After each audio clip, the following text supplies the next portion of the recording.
baseball fan, then I'm a diehard baseball fan. It's Hacker After Dark on 1010XL. And a very good Friday evening to you, Jacksonville. It is Hacker After Dark, 1010XL, 92.5 FM with Dylan Denmark. The Hacker Ryan Green with you, Jacksonville. We're glad you're with us to close out the week on a Friday. Boy, what a week it has been, right? We have talked to so many, both college coaches and high school coaches, of the Jaguar draft picks from last weekend. I think our show in total talked to 7 of the 9. We had 3 college head coaches, 2 high school head coaches, 1 college offensive coordinator, and 1 high school transfer portal liaison from Auburn and Brent Bedsole. So I hope you enjoyed those interviews as much as we enjoyed bringing them to you. That'll continue into next week, certainly. But tonight, I want to kind of put a bow a little bit on the Jaguar draft class. My buddy Leon Searcy, former Pro Bowl offensive tackle for the Jacksonville Jaguars. You hear him every day on XL Primetime. We get him periodically during the offseason here on Hacker After Dark. We'll get Leon's thoughts on the draft class, on Wyatt Milam, the offensive lineman out of West Virginia, and all points in between. So Leon Searcy joins me in about 15 minutes or so. Also, Shane Hallum of Draft Sharks. Now, Shane, with Draft Sharks, not only covers the NFL draft, but those of you that know Draft Sharks know it's more on the fantasy website type deal. So I want to talk about the draft with Shane, but I also want to talk a little bit of fantasy, a little Travis Hunter. How will that affect Brian Thomas Jr.? I know we're still a few months away from fantasy drafts, but it's never too early to start looking ahead. And those of you in dynasty leagues probably have your rookie drafts coming up. So we'll do a lot of that with Shane Hallum of Draft Sharks. That comes up in about 35 minutes or so. We're with you till 10 o'clock, Jacksonville. As always, we are glad and happy you are spending part of your Friday evening with us. Every night here on Hacker After Dark, we do kick it off with a big deal of the night. And Dylan Denmark. Let's do that right now. Time now for the big deal of the night. What's the big deal? What is the big deal? No big deal. It is a big deal. On Hacker After Dark. Couple of things. One Jaguar related, one NBA related. I want to get to the NBA one first. End of an era today. You don't have to be a diehard NBA fan. In fact, you don't have to be an NBA fan at all, just a casual sports fan to know the name Gregg Popovich, right? Gregg Popovich, a 5-time world champion coach with the San Antonio Spurs. Gregg Popovich, who has been in San Antonio as the head coach since 1996. I was 12 years old at DuPont Middle School, getting ready to head over to Mandarin Middle School when Gregg Popovich assumed the role of the head coach of the San Antonio Spurs.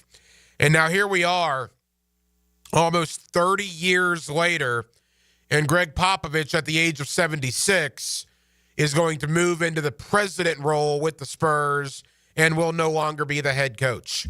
And look, we've seen a lot of these in the last few years with various sports. You see it in college with Coach K and Roy Williams and Jim Boeheim and Jay Wright. The college football, obviously, with Nick Saban. Now you go into the NBA with Gregg Popovich, all points in between. Father Time waits for nobody. It's going to catch up with all of us one day. But, man, it just seems like we've had a lot of really good coaches retire or call it quits in a pretty short amount of time. I mean, if you talk about the NBA coaching Mount Rushmore, I guess, Red Auerbach, Phil Jackson, after those two, is there anybody higher than Gregg Popovich? Probably not. And 5 world championships. Those Spurs teams were fun, man. I mean, yeah, they had David Robinson and Tim Duncan for the first 1 or 2, and Sean Elliott, Mario Elie, and Avery Johnson, but particularly when, Manu Ginobili and Tony Parker came into the equation. If you rewind the clock back, Robert Horry. Everybody remembers Robert Horry from his days, not only with the Rockets, but the Lakers. You forget that stretch where Robert Horry was a member of a couple of those Spurs championship teams. Steve Kerr hit a huge shot for the Spurs to help them win a world championship. So Gregg Popovich, at 76 years old, will no longer be the San Antonio head coach. He will move into the president's role with the team. And we'll see. And Gregg Popovich was always endearing to me because I appreciated his sense of humor. I thought he got too political at times, particularly towards the end of his tenure. But I appreciated his sense of humor in the sense that these in-game interviews are ludicrous. I hate them. They don't bring you any substance whatsoever 99% of the time. Why put a microphone in a coach's face or a player's face during a TV timeout in the midst of a game? To me, that's ridiculous.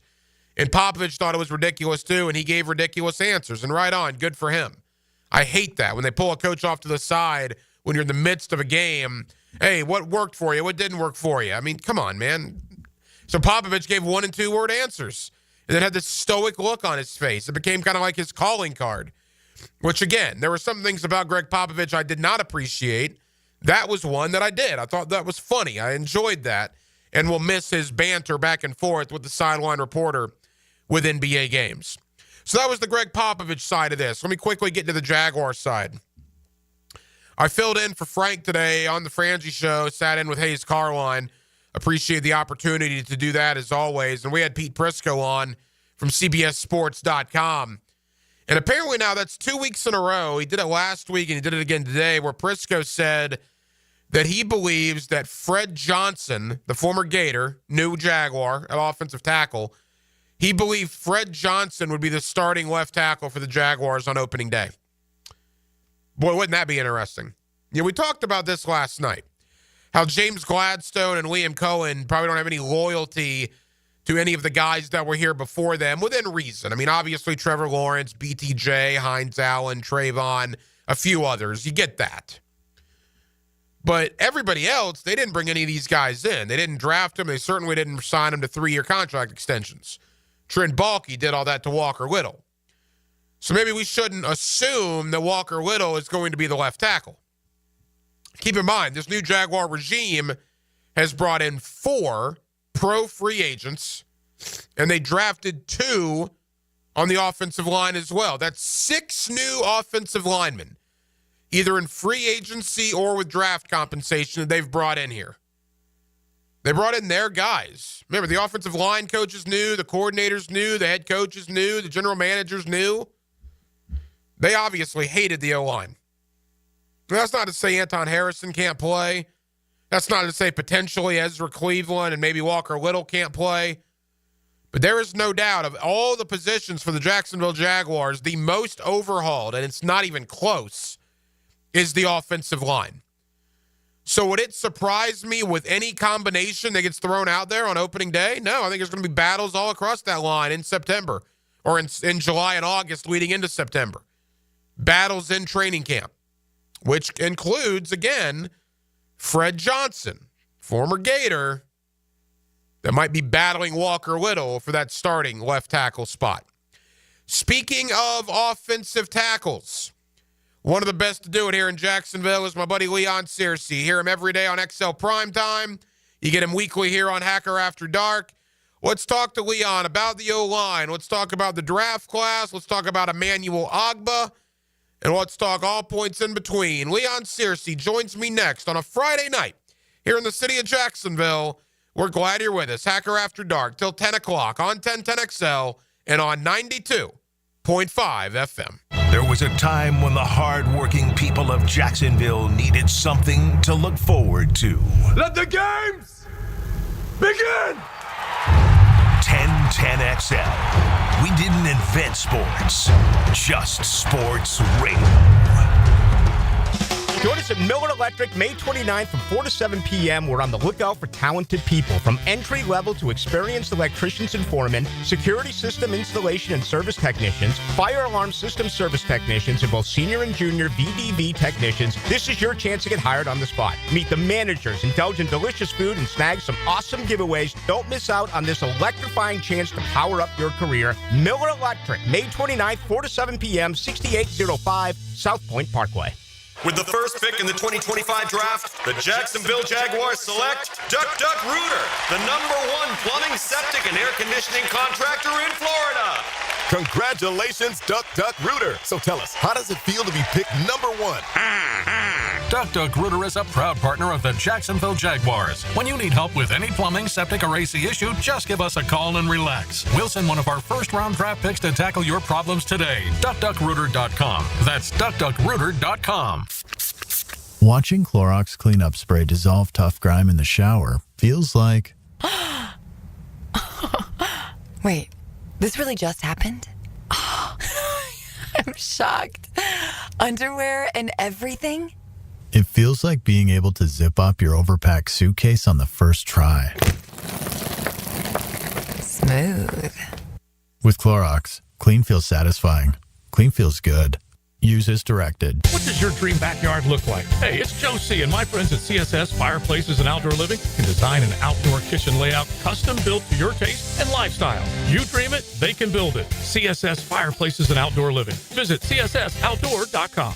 I'm Max Fink on your Gator station. 1010XL is your pipeline to Gator Nation. Listen to the Gator Report all year round. Freshened up by San Jose Collision on the home of the Florida Gators. 1010XL. Go, Gators! Frank Frangie here for Stanley Pools. If you're dreaming of putting in a pool this year, choosing the right company is the most important decision you'll make. I've trusted Stanley Pools to build my pool, renovate my pool, and maintain my pool. Stanley Pools has been the best in the business since 1988, and they're still family-owned. Call them today at 904-269-7277 or find them online at stanleypoolsfl.com. That's Stanley Pools, a family tradition of fine swimming pools. Okay, sports fans, Hicken here. Let's talk skin. I and Beaches Dermatology are reminding you all to wear your sunscreen. Spring is here, and that means more time outside. Grabbing the clubs for your tea time? Bring the screen. Heading out on the boat? Bring the screen. Headed to the beach? Definitely bring the sunscreen. All in all, make sure sunscreen is included in your outdoor activities. If you have any concerns now, give Beaches Dermatology a call. I've been seeing them for years, and my skin thanks me for it. Call today online at beachesdermatology.com. It's back! Mia here. The Summer Starts Here event is hot and going on now at Arlington Toyota. Why should you buy from Arlington? How about over 800 vehicles in one location and 60-day exchange? Buy it, take it home. If it's not right for you, you have 60 days to exchange it. Plus, right now, get financing as low as 0% on select new models. Shop Summer Starts Here at Arlington Toyota. In person on Atlantic Boulevard, just a quarter mile east of 295 or at arlingtontoyota.com. When you need a mechanic you can trust, call Sam, Harry, or Joe at AA Automotive on Richard Street. From oil changes to complex engine repairs, AA Automotive promises expert service and honest pricing from a local family biz. AA Automotive on Richard Street. Hi, I'm Mac with Baker Glass. If you've got fogged up windows, let me help. We'll replace them with clear, insulated units that brighten up your home. People say we're fast, friendly, and reliable. Just check out our Google reviews. Call me today. Baker Glass. No one treats you better. No matter what the reason, sending a floral arrangement from Kuhn Flowers always works. For unique and special gifts, visit their showroom on Beach Boulevard. Dylan Denmark here with 1010XL. Kuhn Flowers is my go-to and should be yours. Online at kuhnflowers.com. When it comes to towing products, your safety is the priority at Cannons of Jacksonville. Cannons has decades of experience to ensure your towing setup is installed with precision and reliability. Visit cannonsofjacks.com, your trusted partner for a smoother tow. 1010XL is presented by Farrah & Farrah, exclusive injury law firm of the Jacksonville Jaguars. Protecting you and your family. Call 396-5555. Jacksonville. Now, another great guest on the Checkmate Coatings phone line. Hello. Your floor's missing piece. Back here on 1010XL and 92.5 FM in the city of Jacksonville. We are glad you are with us. The NFL Draft in the rear view mirror, 9 draft picks in total for the Jacksonville Jaguars. Obviously, the headliner is Heisman Trophy winner Travis Hunter. We will certainly spend time talking about those draft picks and some Devin Lloyd news out. Apparently, the Jaguars planning to not pick up his 5th-year option that will make Devin Lloyd now a free agent at the end of the 25 season. Let's talk about all of it with my buddy Leon Searcy, former Pro Bowl offensive tackle for the Jacksonville Jaguars. You hear him every day on Primetime, and we get him right here on Hacker After Dark. Leon, how you doing, man? I'm good, bro. Leon, appreciate the time as always. All right, quickly, before we talk about the draft, let's talk about the Devin Lloyd news. It came out Wednesday morning that apparently the Jaguars not going to pick up his fifth-year option. Leon, I think we all kind of knew that, but it's interesting now that it's being reported. Your thoughts on that Devin Lloyd situation? Well, I'm not surprised. I've always said that this new regime has no loyalty to the guys that were picked before they came into the organization. And they just found it in their best interest not to pick up his option. Now, Devin Lloyd can do one or two things. He can pout or he can come out swinging. I mean, you got to bet on yourself now. I mean, it does you no good not to play well knowing that you're going to be a free agent next year. So he should be highly motivated. This is like his, contract year, basically, because he knows the Jaguars are going to re-sign him or give him a new long-term deal. He should be highly motivated to have a stellar season, unlike the ones that he's had over the last couple of years. I mean, it's a business. There's no doubt about that. Players know that. They know what they're signing up for, but that's what they say publicly. I mean, the fact that this is a new regime that did not draft him, they've decided not to pick up his option. Is there going to be any issues with that moving forward, or do you think they'll be fine with Devin performing this year?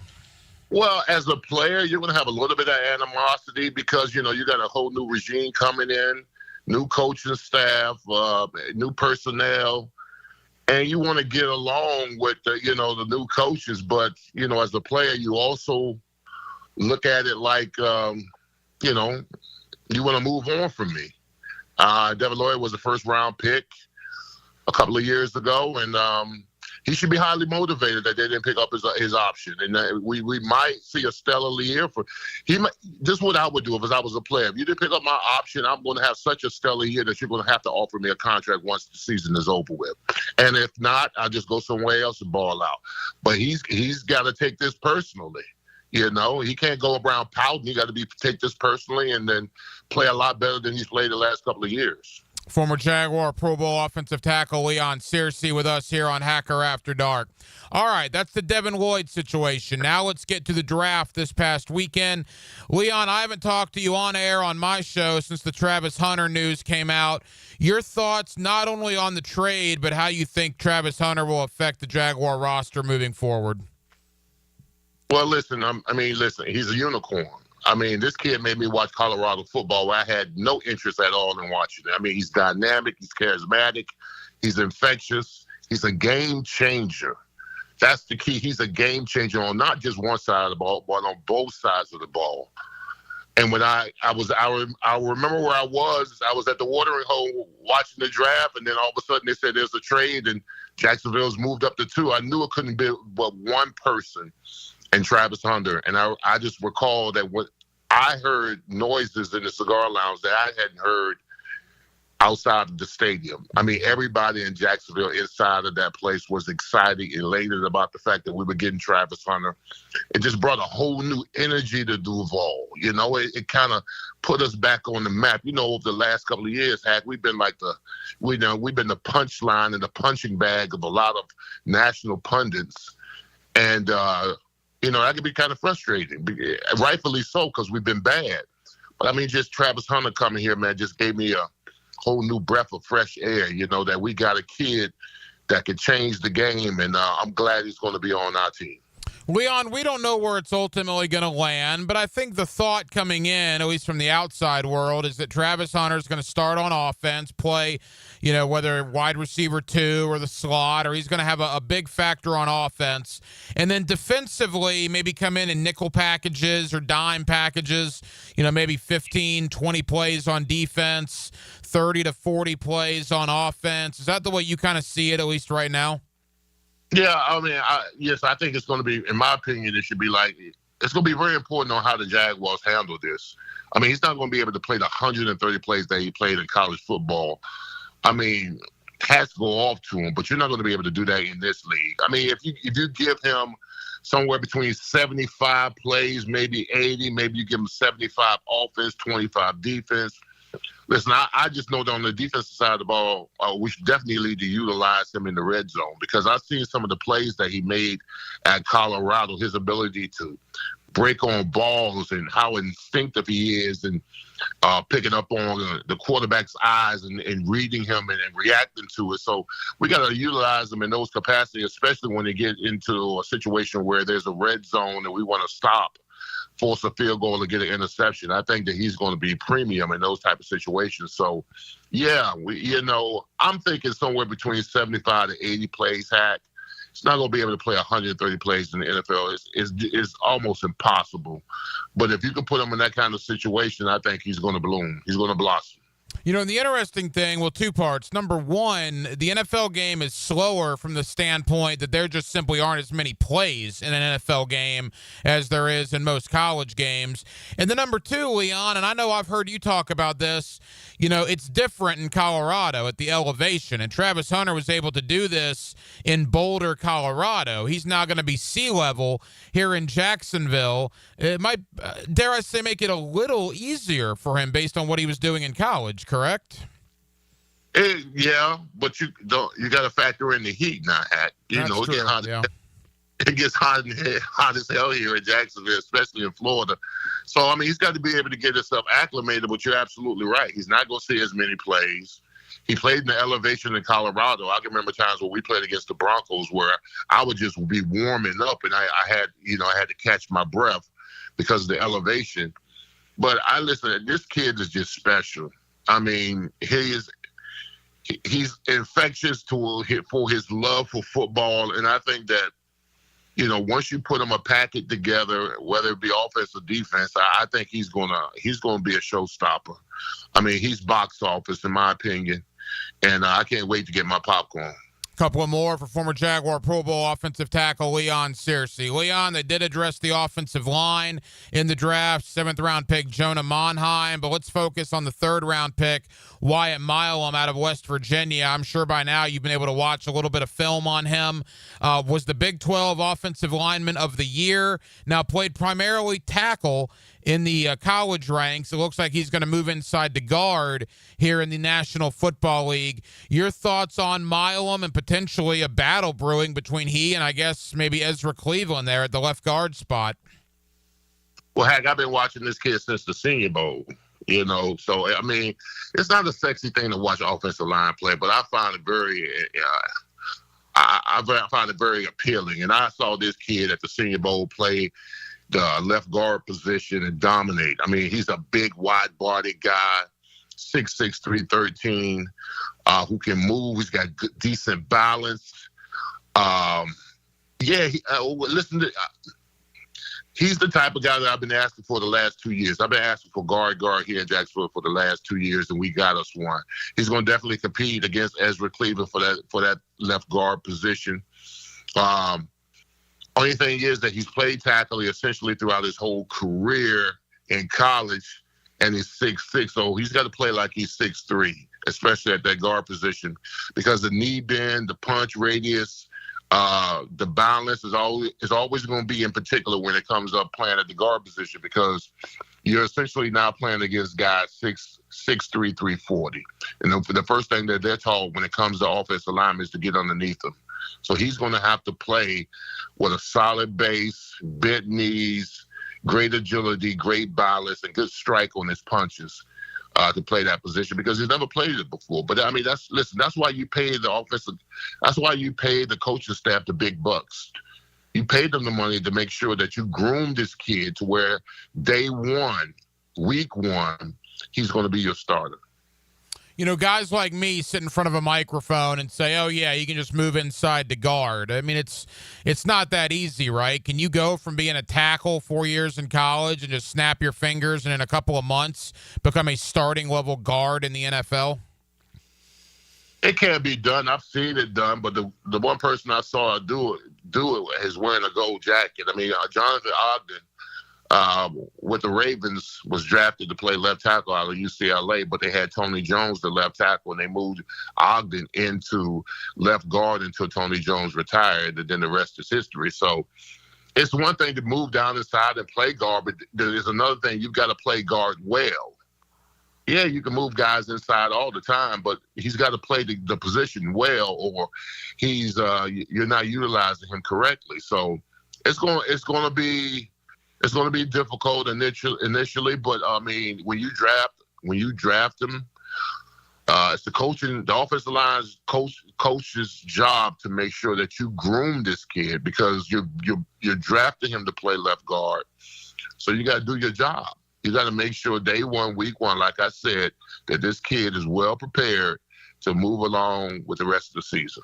Final moments with Leon Searcy. Leon, obviously Travis Hunter, to an extent Wyatt Milum. Those are the two that I think people are most excited about. Of the other 7 draft picks, whether it's Caleb Ransaw, the running backs, Jack Kaiser, any of those guys, Jalen McLeod, is there a guy that you're excited about of the other 7? Well, I like the running back out of Virginia Tech, Tootin. Mm-hmm. I mean, he's a kickoff returner. I don't know how effective he's going to be with the new kickoff return thing the NFL has, because it sucks, to be quite honest with you. But I watched some film on him at Virginia Tech. I mean, we'll be able to utilize him in that capacity. And also, he's a little scat back. He's a little third down back that can run in between the tackles. I like his speed. I think the Jaguars like him because of his speed and his toughness. So it's going to be very interesting that when you draft a guy in the 4th round, I mean, what are the particulars of how many backs you're going to keep if this kid does shine during training camp? Ultimately, he may make ATN expendable, because I can't see us keeping 3 backs. Unless he's a special team demon. So I like that pick. Let me see. The Tulane pick was the Ransaw. Yeah, Caleb Ransaw. Ransaw. I think that we definitely needed an extra corner that can kind of pick up the slack, because, everybody was saying, yeah, we got a DB and a wide receiver in Travis Hunter. Travis Hunter is not going to play the whole offense and defense thing. He's going to have a package. So you definitely needed to pick up an extra DB to help out. So, yeah, well, you know what, Hack, I'm always optimistic after the draft, until, actually see the product on the field. And then we'll find out real soon what kind of draft picks we have based upon how they perform this summer. All right, Leon, leave us with this. Well, actually, 2-part, real quick. What did you make of Shedeur in the fall down to round number 5? Well, I was surprised. I was essentially surprised in the fact that I've never seen a top 20 draft prospect go in the 5th round, but I was also proud of the way he handled himself. Listen, at this particular rate, you got to think that all these players, and people can say with it, well, all these players that got drafted, they're the 1% of all the football players and all the divisions. These are the best of the best. I don't care where you go from the 1st or the 7th round. There's only 1% of those players that get drafted into the NFL draft. So, I mean, essentially all of them are special. Wherever you get drafted in whatever round you're at, you're given an opportunity. You're given an opportunity to – nothing should be given to you in the first place. You're given an opportunity to play in the NFL, the most popular sport in America. And – the team saw fit to bring you in because you're among the elites. So you've got to take that opportunity and make the most of it. You can go home and pout, or you can get off your ass and go to work. So hopefully he's going to go to work. That's the hope. Shedeur Sanders, a 5th-round pick. Dylan Gabriel, a 3rd-round pick, as Cleveland took 2 quarterbacks, which is interesting. Leon, we got 60 seconds. Final question. Your guy, Cam Ward from the U, goes number 1 to the hated Tennessee Titans. Your emotions, I'm sure you're happy for Cam, but, man, of all teams, he had to go to Tennessee. Yeah, listen, I was on social media, and I welcomed him to the first-round family.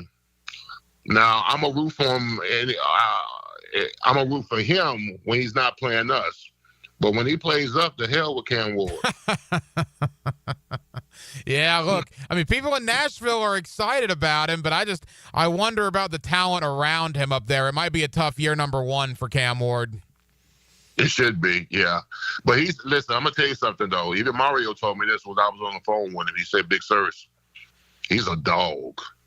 I said, what do you mean he's a dog? He said, bro, he is an alpha among alphas. He reminds me a lot of the guys that we played with back in the day. And I said, now you're saying something if you're saying that. If he's like If he's like the Canes of old, then you got you one. Leon Searcy was a Pro Bowl offensive tackle for the Jacksonville Jaguars. You hear him every day on XL Primetime, and we also get him right here on Hacker After Dark. Leon, thank you as always, pal. We'll talk again soon. You got it, bro. There you go, my buddy Leon Searcy, every day on Primetime, and during the year, we get him every week here on Hacker After Dark. But Leon joins us from time to time in the offseason when events warrant, and obviously around draft time, events certainly warranted, as the Jaguars' 9 draft picks in total, including a couple of offensive linemen, Wyatt Milam from West Virginia and Jonah Monheim from Southern Cal, and we'll see where they factor in to the Jaguar offensive line. I want to talk more Jaguar draft, but I want to do it. We're going to talk draft. Don't get me wrong. It's going to be primarily draft, but there is going to be kind of a fantasy angle to this as well. You know, Brian Thomas Jr., how will he be affected by the presence of Travis Hunter? You know, what is kind of the thought there? Other rookies around the league. Shane Hallum does a terrific job covering the draft, has done so for years. He's now with Draft Sharks, which is one of the better fantasy websites out there as well. So we'll talk with Shane about the draft. We'll get his thoughts certainly on Travis Hunter and the rest of the class, and a little bit on how that matters when it comes to fantasy season when your rookie drafts are going on, or certainly when your main draft goes on in a couple of months.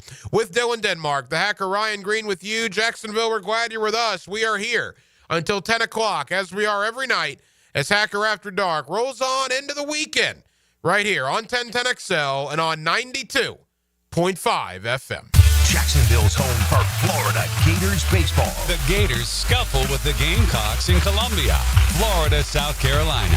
Friday night, Saturday afternoon, and Sunday afternoon on 1010 a.m. Rick Ballou for Coy Dental. That's right, Carlson Dental is now Coy Dental. Dr. Lee has been practicing there for 9 years, has purchased the company. The Coy Dental team still has the same great dentist and staff. And remember, if you get nervous visiting a dentist, don't. There's never a problem at Coy Dental, with light sedation for cleaning and deep sedation for all your restorative needs. Coy Dental, 2 locations in Jacksonville. Looking for a fun-filled evening that the whole family can enjoy? Discover the thrill of indoor football, a fast-paced, action-filled sport where excitement meets family fun. Check out your hometown Sharks on Saturday, May 3rd at 7 p.m. Ask about our family 4-packs, 4 tickets, 4 $10 vouchers, and a $20 Owl's Pizza gift card, all for only $100. For tickets, go to jacksharks.com or call 904-621-0700. Go Sharks! Prosser here. The Sharks look to get back in winning form this Saturday while you enjoy a fun-filled evening. Ask about our family 4-packs, 4 tickets, 4 $10 vouchers, and a $20 Owl's Pizza gift card, all for only $100. Discover the thrill of indoor football, fast-paced, action-filled, family fun, and check out our hometown Sharks. Saturday, May 3rd, kickoff, 7 o'clock at the ViStar Memorial Arena. For tickets and the family 4-pack information, go to jacksharks.com or call 904-621-0700. That's 621-0700. Go Sharks! Catch Gators baseball all season long on 1010XL. Pitched by Farah and Farah, the official personal injury law firm of the Jaguars. And Renewal by Anderson, the official window and door replacement partner of the Florida Gators.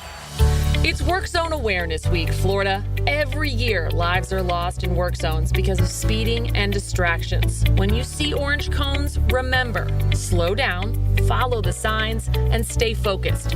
Workers are counting on you to get home safely, and so are their families. Let's work together to prevent crashes and save lives. A safety reminder from the Florida Department of Transportation. Slow your roll. Safety's the goal. Hey, Hicken here, or just call me Dreamfinders Danny. For a limited time to ring in the new year, Dreamfinders Homes is offering an amazing 4.99% fixed interest rate. Now's your chance to lock down that rate and get in the game. You heard me right. It's 4.99 fixed interest rate on select move-in ready homes. Visit dreamfindershomes.com for sales event information and get in the game. Interest rate available on select move-in ready homes. Restrictions and limitations apply. Go to dreamfindershomes.com for more details.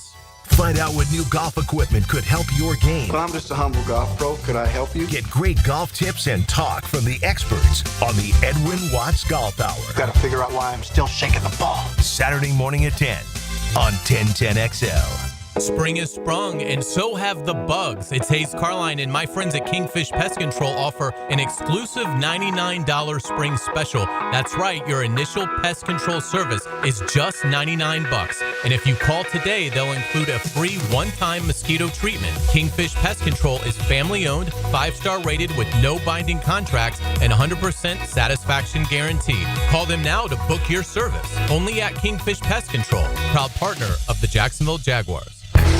I'm with Greg from Cycles of Jacksonville, and Triumph has been a legend on-road. They've branched out to their off-road division as well.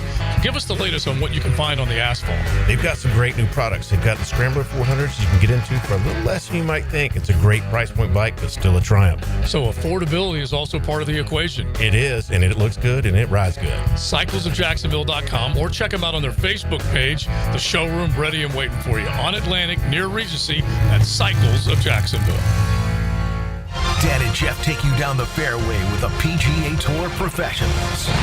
Keep an eye on this one. Crunch with the Tour. Tour news, tips, and inside info. Brought to you by Clearwater Irrigation. 8:30 Tuesday morning on 1010XL. Say goodbye to glasses and contacts with customized vision treatments at Bowden Associates. Hey, Hicken here. Dr. Bowden and his expert team bring you all the latest options like Evo implantable Caliber lenses, refractive lens exchange, or traditional LASIK. Tailored just for you. Imagine waking up to clear vision. No hassle, no fuss. You ready to see the difference? Call now or visit BowdenEye.com for a free screening. Bowden Associates, keeping the first coast focused. Instant Keys. You don't have to go to the dealer. Instant Keys comes to you. Call 904-722-1111. Instant Keys saves the day if you've lost or broken keys. They can program new keys and remotes for nearly every make and model of vehicle at a fraction of the dealership cost. Fast, honest, and reliable locksmith service. Call Instant Keys, 722-1111. Life is about choices and the decisions you make. I'm David Robbins with Epstein & Robbins. If you're convicted of a DUI, you'll have to face severe consequences. Walking through the doors of the courthouse or appearing at a bond hearing can be extremely intimidating. Without the right lawyer, you're likely to make the wrong decision. Let our team help you make the right decisions in court. Epstein & Robbins, the right choice. Epstein & Robbins. Fighting for your rights since 1975. 1010XL is presented by Farah & Farah, exclusive injury law firm of the Jacksonville Jaguars. Protecting you and your family. Call 396-5555. Jacksonville. Now, another great guest on the Checkmate Coatings phone line. Hello. Your floor's missing piece. Back here on 1010XL and 92.5 FM in the city of Jacksonville, we are glad you are with us. The Jaguar draft in the rearview mirror, 9 new Jacksonville Jaguars drafted overall, including the headliner, Travis Hunter, in round number 1 as the Jaguars traded up to take him last Thursday evening. Let's talk about all of it with one of my favorites to talk about the draft. Shane Hallum of Draft Sharks has joined me for years, and Shane's always kind enough to give us some time here on 1010XL. Shane, how we doing, man? I'm doing great. I feel like, Christmas Day is over. We got to see everyone's gifts unwrapped, and now get to play with them all and talk about all of this. So it's awesome. You and I spoke many times leading up through the draft process, and honestly, Shane, I don't remember asking you about Travis Hunter because I didn't think there was a conceivable chance the Jaguars would select Travis Hunter at number 5, but James Gladstone and Liam Cohen had other ideas. They trade up to number 2 and take the Heisman Trophy winner out of Colorado. Your thoughts on the trade and your reaction to Travis Hunter coming to Jacksonville? It was a really interesting trade. I think there are questions about, hey, is a non-quarterback worth giving up a future first-round pick to move up 3 spots? I think it's debatable, but because Travis Hunter is so unique and everything that's coming out of Jacksonville and the Jaguars camp seems to indicate, hey, we're going to let him play both ways. We want receiver first. That's kind of the main priority, but he's going to play corner. He's going to be in both meetings. He's going to do everything. I mean, if he can do that, then yes, it was worth it. Even if he's just a Pro Bowler, not even an All-Pro or a Hall of Famer, I think it's worth that. But if he plays both ways effectively, I mean there's Hall of Fame capability with this pick. So I understand going up and getting it. If it helps both on offense and on defense, I think it could be worthwhile. He's super unique. I'm sure everyone down there's heard all the high character pieces. He's a hard worker. He wants to do everything. If they can make this work, it can really be revolutionary in the NFL. The Jaguars leading the way in this revolution. Let's begin with the idea, Shane, of Travis Hunter playing on offense, and the idea that he's on one side, Brian Thomas Jr. is on the other side. Sprinkle in a little De'Ami Brown, a little Brenton Strange, Travis Etienne, and, oh, by the way, Trevor Lawrence. That's intriguing, is it not? I think it's going to be really difficult to defend. Travis Hunter probably is going to play in the slot. So, a lot of teams now are moving their top receiver. We see Dallas with CeeDee Lamb. He's playing almost completely in the slot. So a lot of teams' defenses now have to key in on that slot. Well, if you key in on the slot, now Brian Thomas Jr. is one-on-one on the outside without safety help. And that's a recipe, as we saw last year, for defenses just to get torn apart. So I think what Hunter brings on the offensive side is be opening up that passing game for Brian Thomas because you have to adjust for Travis Hunter underneath. And then I think it's also going to help with the run game. We started to see it a little bit certain games last season when teams did respect Brian Thomas deep, that they would take those safeties off. Well, now you have to do it because of Travis Hunter and Brian Thomas. That can open up the run.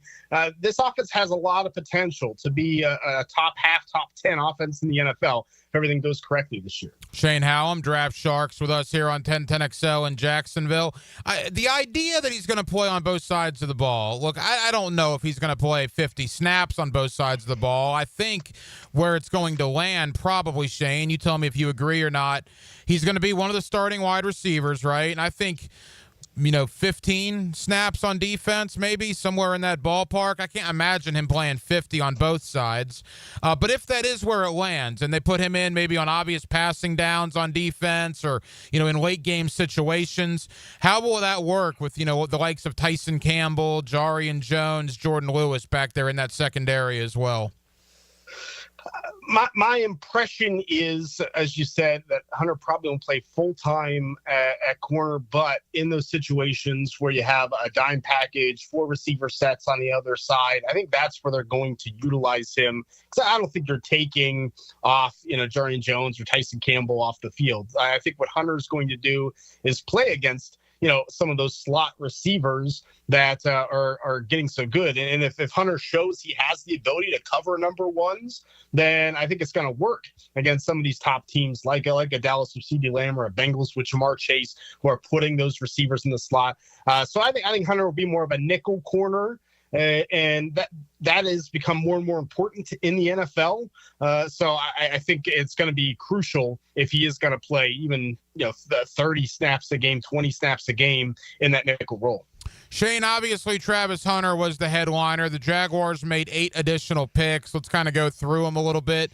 In the third round, I didn't know a lot about these two guys. I've learned a lot about them in the last couple of days. Caleb Ransaw from Tulane is a guy that played primarily corner in college, but it appears the Jaguars have drafted him to play safety at the next level. I really liked him. He was my number 12 corner in the class. I think the move to safety makes a lot of sense because he has a pretty good size and plays strong. He even plays bigger than he is, a fluid mover. So I think having him as kind of a deep safety that can cover tight ends, cover some of these running backs that are becoming increasingly more pass heavy, I think is good because he's good against the run, so I think you can bring him in the box, and he's not bad and kind of that third wheel of run stopping on the third level. But I also think as a coverage safety, he has a good back pedal, but sometimes gets caught, down the field man to man when cuts are happening. It's why he didn't go in the first or second round. So as a safety, it really negates a lot of those negatives on him, and that can make Ransaw, at the very least, a good rotational safety at the next level. Couple more for Shane Hallum of Draft Sharks. Wyatt Milam out of West Virginia, the big offensive lineman, looks like he's going to move inside to guard. Shane, he's been here less than a week, and the fans already love him. Wyatt was asked by the Jacksonville media about what kind of mindset he's going to have coming in, and he basically said, I'm paraphrasing here, but essentially he said, I'm not going to let anybody touch Trevor Lawrence. And you got to love that kind of bravado, that kind of moxie from a rookie that literally just got drafted last Friday. What was your thought on Milam, and do you think moving him into guard is the right thing to do? I like him much better as a guard. He was my offensive tackle, 17. I just don't think his feet match what you want in an outside protector against speed rushers. But inside, again, I think the Jaguars are being smart, taking these players, moving them to the best position to negate a lot of the negatives. Because Milan has a great anchor. He's really hard to push around. So I think in the run game, he gets a really good push, was a big factor at West Virginia. In the run game, they had a running quarterback. So I think that shows you what he's really good at. I mean, his handwork and hand movement's really good. I think inside he could be a pulling guard that could get out front, especially with the next pick that we'll talk about. I think it's someone you're going to need. So I'm really intrigued because I think he does have starter upside. You know, we saw what Liam Cohen did in Tampa last year with Bucky Irving, and Jaguar fans are hoping that strikes again. Now, they still have Travis Etienne and Tank Bigsby, so you got kind of a logjam at running back because the Jaguars took two guys. They took Bashal Tootin from Virginia Tech. They also take LaQuint Allen from Syracuse in round 7. What was your thought on those two running backs? Bashal Tootin was one of my favorite running backs in this draft. I thought he should have been a day 2 pick. He's my RB7. Just an elite athlete. He headlined the Freaks list by Bruce Feldman for multiple years. You know, we saw it on the combine. 4.32, explosive, not much short area quickness, but 2 years of solid production at Virginia Tech as the lead back. You know, he's someone who, when he gets a hole, he hits the hole and then has a shot at the home run. I think he's pretty good hands, even though he doesn't have a ton of receiving production there at Virginia Tech. I think he could have done more of that. You know, he can be a 3-down running back in the NFL with a little bit of time, a little bit of development just in his patience, vision, and some of the short area movement ability. So it wouldn't surprise me in a year if you let Travis Etienne go, Bashal Tootin takes over that role. I think you could get a starting running back in the 4th. LaQuint Allen in the 7th is an interesting pass catcher that maybe can, you know, be on the practice squad, see if you can develop him a little bit more from there. He is very productive at Syracuse. His best asset for them was catching the football out in space, doing some circle routes, doing some wheel routes. Really a ton of effort. He gives 110%. He likes bagging into those defenders. He will not give up an inch. He's going to try really hard. But he's not a good pass blocker. He's not great between the tackles. He doesn't have much wiggle to him. That's why he fell so far. But maybe as a pass-catching 3rd-down back, maybe there's some development there. A couple more for Shane Hallum of Draft Sharks. I guess the head-scratcher locally, I wouldn't even call it that. I mean, I like the guy, but he's 25, which was interesting, is Jack Kaiser, the linebacker from Notre Dame. And I guess my question there, Shane, with Chad Muma and Ventrell Miller and Devin Lloyd and Foye Oluokun, now they draft a linebacker in the 4th round. I guess you wonder what that means for maybe a Chad Muma or even a Devin Lloyd moving forward. You know, I think when you start getting into the 3rd day, you want players who you know, can make the team, can step in if there's an issue. I think Jack Kaiser was as rock solid as you can get in terms of skill set. Nothing jumped out to me that, oh, this guy's going to be a stud. But if you have to plug Jack Kaiser in there's an injury. He has to step in for 2 games. I think he can, you know, see ball, hit ball. He's a great wrap-up tackler, team captain there at Notre Dame. So, you know, he has the character. You know, he has the intelligence.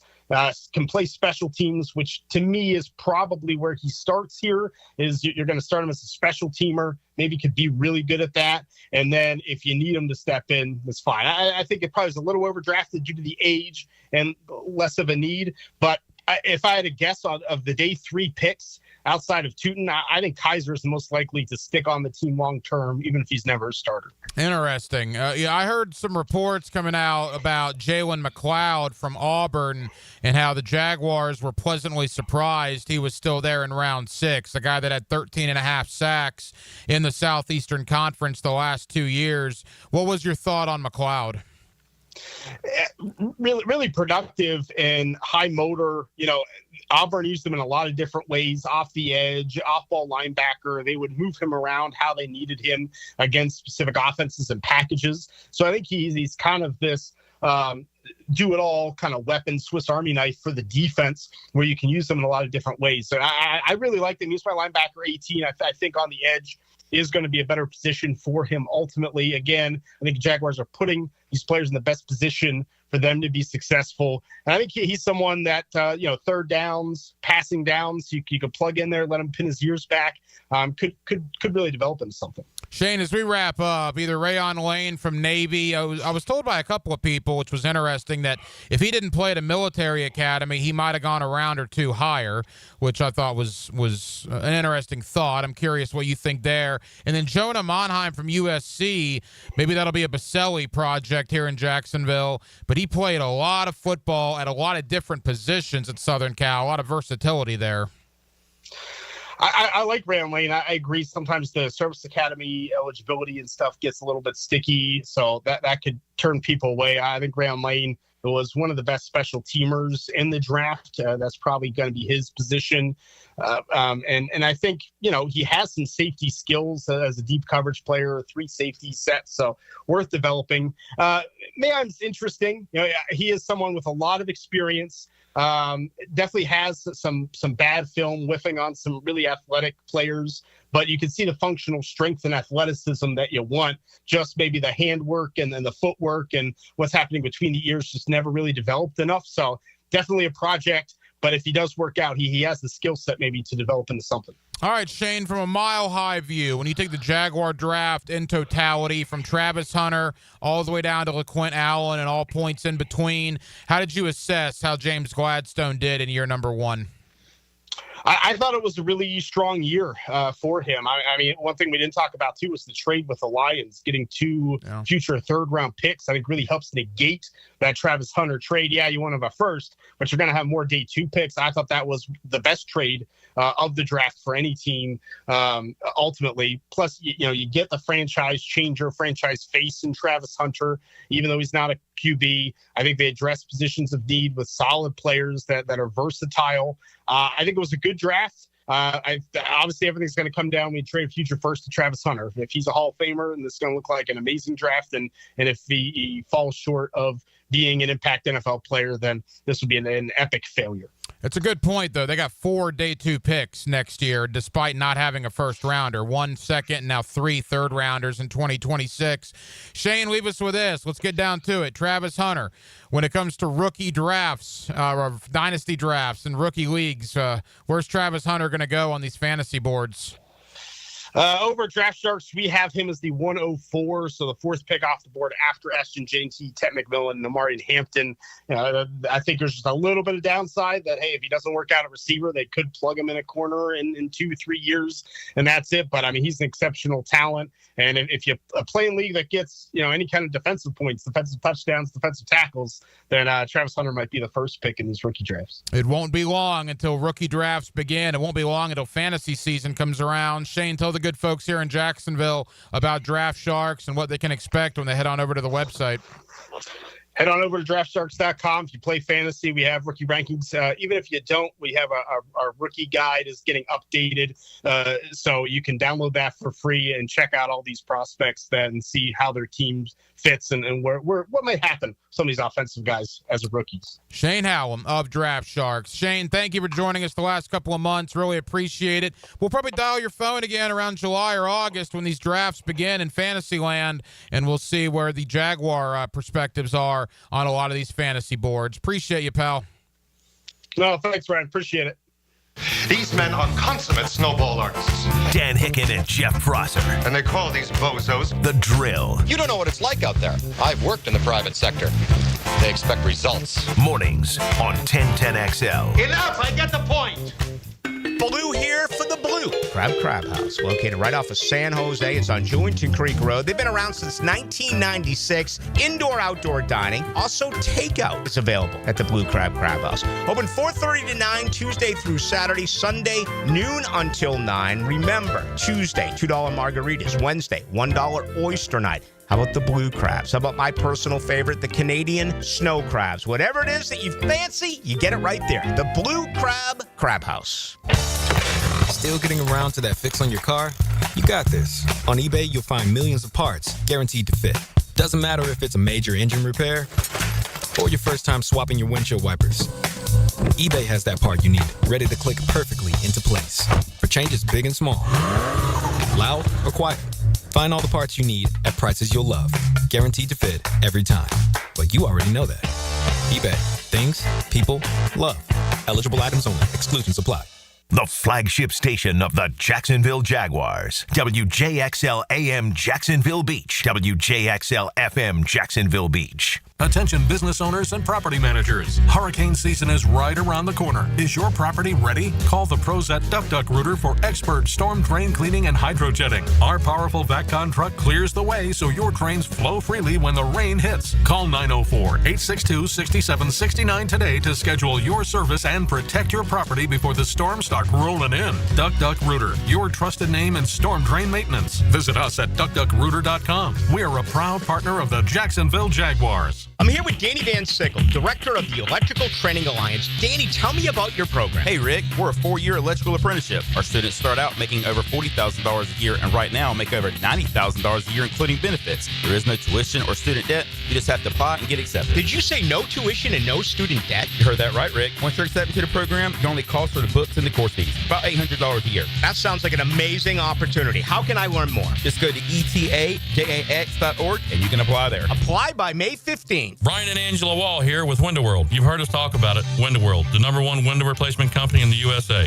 selling over 1 million windows each year for the past 8 years.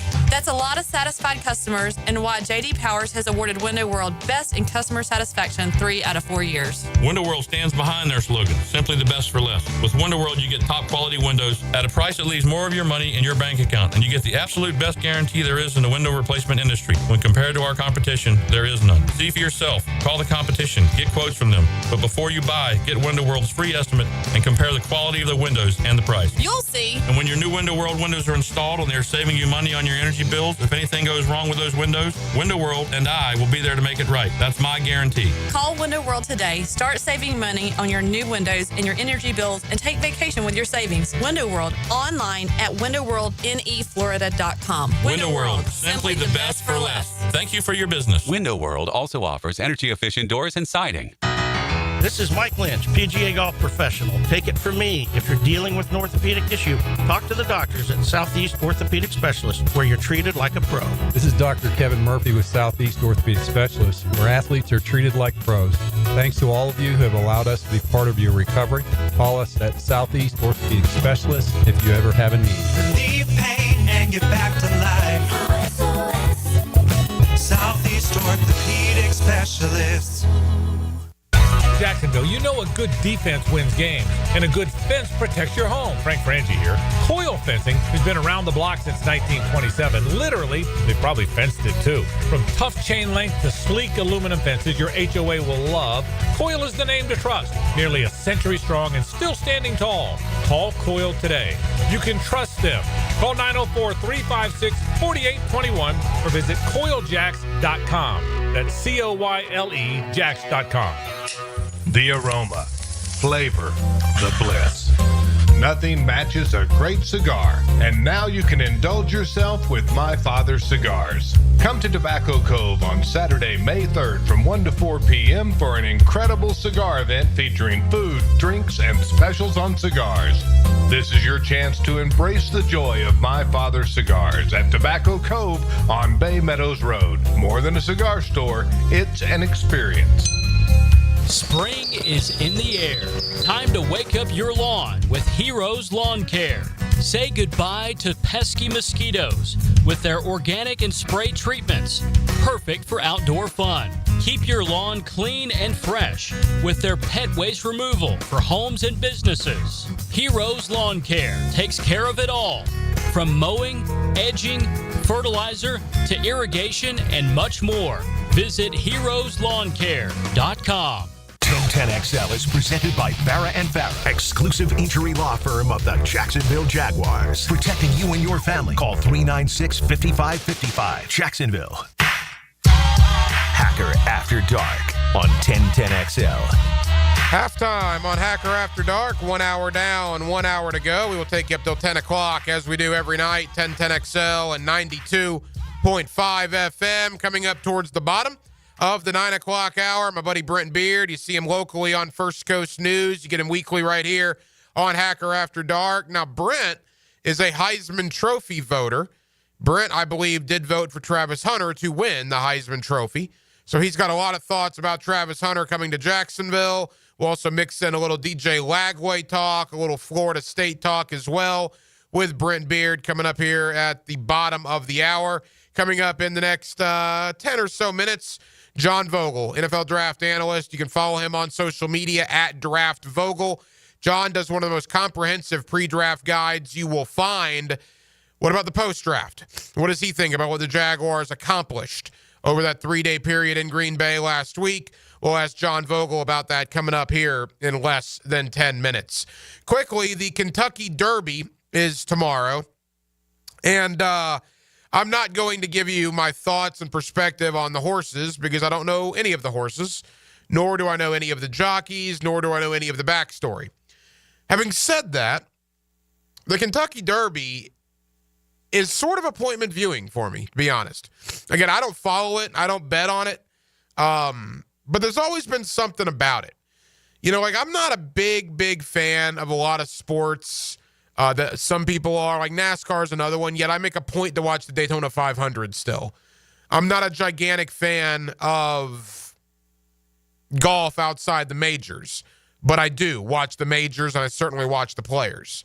There's just something about it, right? To me, the Kentucky Derby is the same thing. And the Preakness, and to a lesser extent, the Belmont, if a horse is going for the Triple Crown. But I just grew up as a kid just watching the Derby, watching all these great horses, these thoroughbreds go out there and do their thing. And it's never really left me. I mean, I've been at Disney World at times on the first Saturday in May, and I make a point to get to a television to watch the Kentucky Derby. So, again, I have no idea who the favorites are or anything. I know there is one that's named Journalism, which is interesting for our line of work, so maybe that's the one I'll root for. Yeah, they're the favorite, actually. He's the favorite? No, there you go. That's what I've heard. There's that, and there's one about Daytona, too, like something about Daytona, which I'm assuming that's about Daytona Beach. And Toby Keith's horse. May you rest in peace, Toby Keith. One of the horses that he owned, I believe, is in this thing as well. So I do know a little bit of the backstory, but I'll be into it tomorrow. No question about it. If it's your thing, hope you enjoy it. Have some mint juleps on me and watch the Kentucky Derby tomorrow in all its glory for that fastest 2 minutes in racing. Coming up next, John Vogel at Draft Vogel is where you follow him. Let's talk Travis Hunter. Let's go through the remainder of the Jaguar draft class, and let's branch out a little bit. A little Titans, a little Texans, a little Colts, AFC South in general. How did the other teams fare with their given draft classes? John Vogel at Draft Vogel on social media joins me next on a Friday night here in Jacksonville, Florida, and we're glad you're with us. Hacker After Dark till 10 o'clock on 1010XL and on 92.5 FM. Your front row seat to history in the making. The Florida Gators, they are the 2025 national champions. Your home for the most play-by-play is 1010XL. Bueller. Stay cooler with Bueller. Jason, I don't see how a new air conditioner is going to work out for me. Well, you like air conditioning, right? Oh, yeah, totally. But a new air conditioner could be expensive. Well, not if you... I mean, to save up the money, I probably have to give up my extra hot skim latte every morning. Now I fall asleep during a staff meeting, get volunteered for the summer picnic committee, and end up sitting in the dunk tank all afternoon getting water up my nose. Okay, look at it this way. Put on these sunglasses. Whoa. Bueller Air and Plumbing puts in a new AC. We hook you up with affordable financing, and you stay cool and comfortable for just $149 a month. Cool? Cool. I see it now. Life can be hard on your budget. If you suffer through the heat because of a broken AC you could totally afford to replace, you could miss it. Stay cooler with Bueller. Visit BuellerAir.com. Everyone seems to be in a time crunch these days. Well, don't forget you can always count on the cold case at Daly's. Always convenient, always cold. Whether it's the king of beers, Natty Light, Stella, or Cigar City, or Goose Island or Bud Light Seltzer, dash into Daly's and grab one to go. This is your Mad Dad's Update with Chapter President Donald Ford. In our effort to curb crime, drugs, and violence during the summer months, we are offering Friday Night Lights. It has already started and will be going until school starts back. It is every Friday night from 6:30 to 9:30 at the Blacktop, 5732 Normandy Boulevard, and behind the Potter's House Christian Academy. We manage 3 basketball courts. You are not running on the cement. We have covering on each court. The Lakers, the Magic, and the Heat. Ages 15 to 40 years old. This will give them something to do other than selling drugs and getting into trouble. We have monitors there giving leadership. We have to wake up, stand up, and speak up. Hit me on Facebook and tell me what you think. Or MattDadJacksonville.com. Hey, Hicken here, or just call me Dreamfinders Danny. For a limited time to ring in the new year, Dreamfinders Homes is offering an amazing 4.99% fixed interest rate. Now's your chance to lock down that rate and get in the game. You heard me right. It's 4.99 fixed interest rate on select move-in ready homes. Visit DreamfindersHomes.com for sales event information and get in the game. Interest rate available on select move-in ready homes. Restrictions and limitations apply. Go to DreamfindersHomes.com for more details. Hunters Know Patience is part of the game. Just got to keep hunting. Jeff Lageman, Captain Kevin Faber, and Captain Kirk Waltz on the Nimnicht Outdoors Show. Presented by Duck Rooter Plumbing, Septic, and Air Conditioning. Saturday morning from 7 to 10 on 1010XL. Spring has sprung, and so have the bugs. It's Hayes Carline and my friends at Kingfish Pest Control offer an exclusive $99 spring special. That's right, your initial pest control service is just $99. And if you call today, they'll include a free one-time mosquito treatment. Kingfish Pest Control is family-owned, 5-star rated with no binding contracts, and 100% satisfaction guarantee. Call them now to book your service. Only at Kingfish Pest Control, proud partner of the Jacksonville Jaguars. I'm with Greg from Cycles of Jacksonville. In summertime, it really can stretch out most of the year because we love the warm temperatures here in the Sunshine State. Greg, give them an idea of what Honda has to offer. They are all over the board. They've got Honda scooters, Honda motorcycles, we've got Honda boats, we've got Honda side-by-sides. So whatever you like, we've got it. That means adventure is waiting. That's right, and we're ready for you. In the showroom, you can find all that Honda has to offer on Atlantic near Regency, or check out Cycles of Jacksonville's Facebook page. Hey, Hicken here. Tired of glasses or contacts? Discover customized vision solutions at Bowden Eye & Associates. Dr. Bowden's team offers cutting-edge options like Evo implantable Collamer lenses or refractive lens exchange and classic LASIK, designed to fit your life. Picture perfect vision for reading, driving, or just enjoying the day. It's easier than you think. Call now for your free screening. Bowden Eye & Associates, they're keeping the First Coast focused. Instant Keys. You don't have to go to the dealer. Instant Keys comes to you. Instant Keys saves the day if you have lost or broken keys. They can program new keys and remotes for nearly every make and model of vehicle at a fraction of the dealership cost. Fast, honest, and reliable locksmith service. Call 722-1111. Instant Keys. Instant Keys. You don't have to go to the dealer. Instant Keys comes to you. Has someone you care about been arrested or had their driver's license taken away? I'm Susan Cohen, and I work with David Robbins at the law firm of Epstein & Robbins. We are experienced fighters for those charged with DUI, domestic violence, and all criminal offenses. In your battle with the justice system, there's only one thing you need to know. Dial David 24/7 at Epstein & Robbins, 354-5645. 354-5645. It's not too late for a deep spring cleaning on your home. Give my friends at Zero Res a call. May Mayhem 3-room special starting at $149, plus the 4th room is free. Visit ZeroVestJacksonville.com and tell them 1010XL sent you. 1010XL is presented by Farah and Farah, exclusive injury law firm of the Jacksonville Jaguars. Protecting you and your family. Call 396-5555. Jacksonville. Now, another great guest on the Checkmate Coatings phone line. Hello. Your floor's missing piece. Back here on 1010XL and 92.5 FM in the city of Jacksonville. We are glad you are with us. 9 draft picks overall for the Jacksonville Jaguars over the NFL draft weekend. Of course, the headliner, Travis Hunter, who the Jaguars traded up to get in round number 1. Let's talk Travis Hunter. Let's talk about the rest of the Jaguar draft class as well with John Vogel, NFL draft analyst. You can follow him on social media at Draft Vogel. And John is always kind enough to join us here on 1010XL. John, how you doing, man? Doing great. Thanks again for the opportunity, Ryan. And as always, I appreciate coming on here and talking some ball with you. You know, look, you and I talked quite a few times leading up to the draft. And, John, I'm not sure if I ever asked you about Travis Hunter because there was really no reason to. From a Jacksonville perspective, there was no way they were going to get him at number 5. And lo and behold, James Gladstone and Liam Cohen in year number 1, they pull off probably the biggest trade of draft weekend. What did you make of the Jaguars moving up to take Travis Hunter? Well, Ryan, I like it. And it's because if you look at what the Jacksonville Jaguars really need from a team standpoint, it doesn't just fill needs. It fills the what's a good way of putting it? It fills the mental focus, the mental philosophy that you want to go into this year with.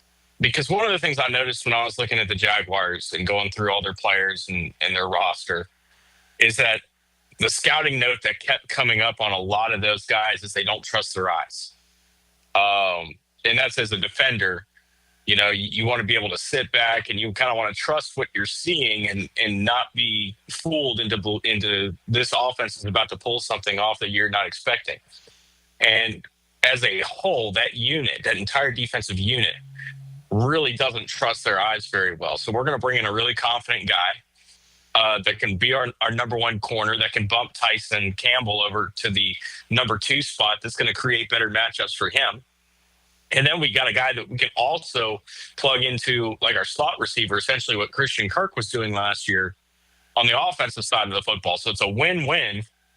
And he also fits that sort of that confidence that this team really needs to start building from the inside out as a young player. So it's exciting for Jacksonville. I think Gladstone pulled off a really great move here. That was a little bit different than the typical, F the picks approach that we'd seen while he worked under Les Snead with the Rams. And this is a very exciting time for the Jacksonville Jaguars. John, the talk is they're going to start him at receiver and then certainly get him in on defense as well. I guess my question is this. You've been doing this a long time, man. Is it physically possible to do what they're talking about doing, or what at least Travis Hunter is talking about doing, being a full-time starter on offense and defense? My thought is you play him, 40, 50 snaps on offense, maybe 15 to 20 snaps on defense. I just can't imagine him being a full-time starter at both spots. Yeah, that's a good point. It's not something that we've seen in the modern NFL. I think one of the things that kind of stood out to a lot of people was the workout that he did at Colorado with Shedeur Sanders and all those guys out there. They went through 60-plus reps, and he didn't have a bead of sweat on him. And that was one of the notes that everybody kind of came away from that pro day from. The whole media focus was on Shedeur Sanders, but the real league focus that day was on Travis Hunter, going, this guy might actually be able to play both sides of the ball. He played 119 snaps a game on average in college, which is, by far well beyond anything that we've seen in the NFL here recently. So is it possible? It is possible. And I think teams feel a lot better about it. Jacksonville's going to feel a lot better about it after seeing what he did at that pro day.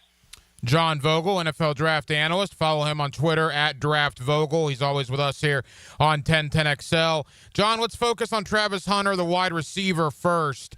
The idea of him on one side, Brian Thomas Jr. on the other, sprinkle in some De'Ami Brown, some Parker Washington with Trevor Lawrence. Jaguar fans are pretty excited about that thought. What's your thought on that? I really like it. In prep for coming on here with you, I've been going through, some Jaguars tape and looking at last year and evaluating some of these guys. And then, building out the reports and the notes and everything that I want to have going into next year. And this is a really good receiver group because Brian Thomas really does set the tone on the outside. Great pick last year. It turned into an immediate pro.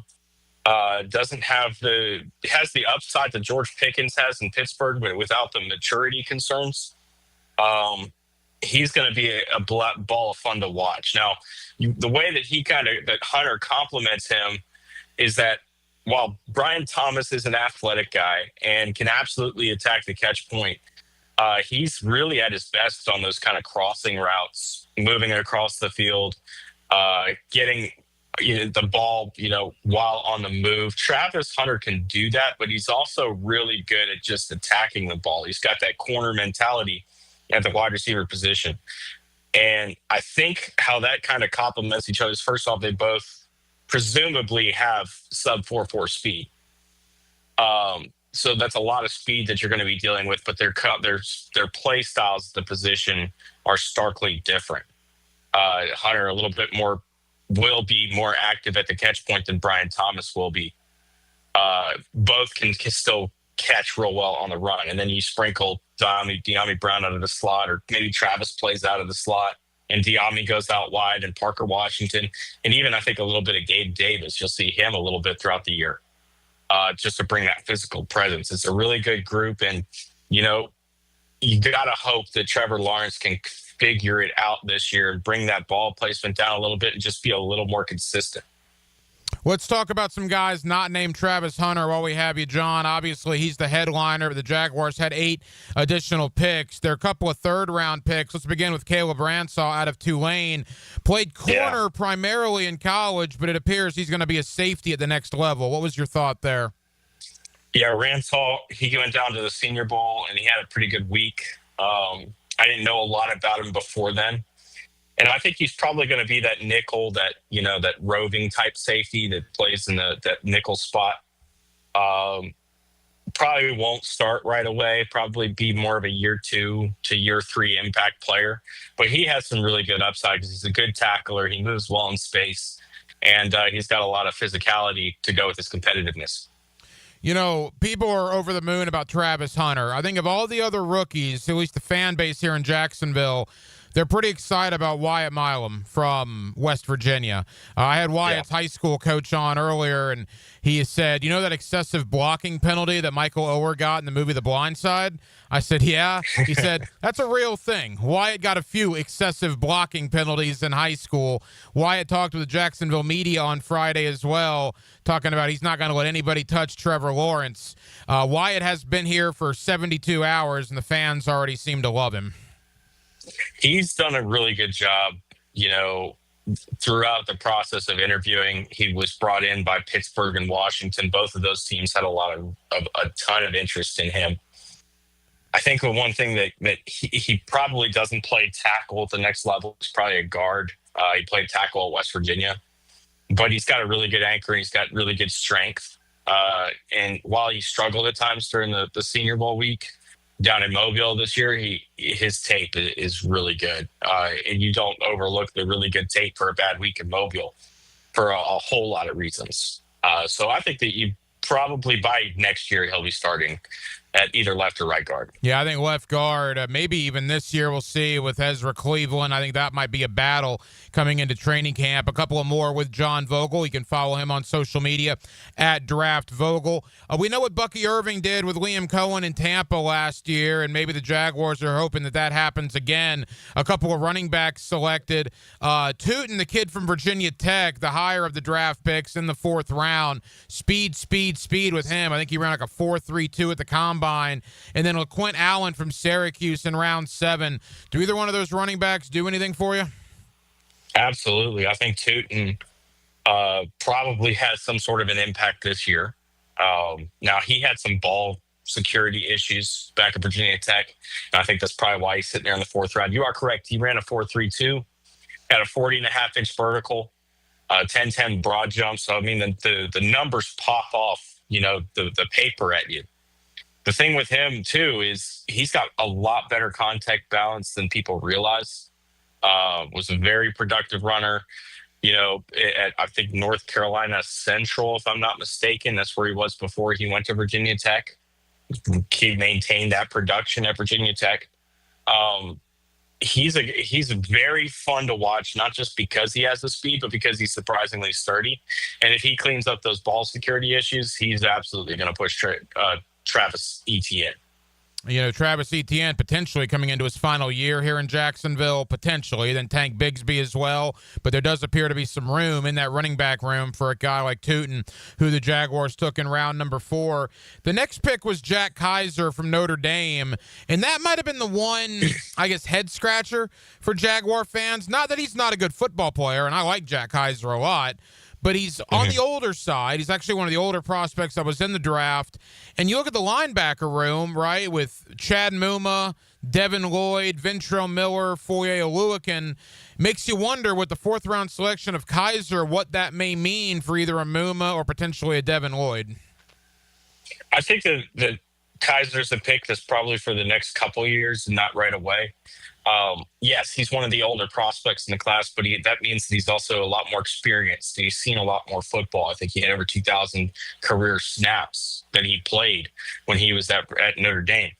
So I think the other thing here is it's the emphasis on being able to play zone coverage. If you look at some of these other guys on the like Chad Muma, you don't want to put him in man coverage. You really don't want him that much in zone coverage either.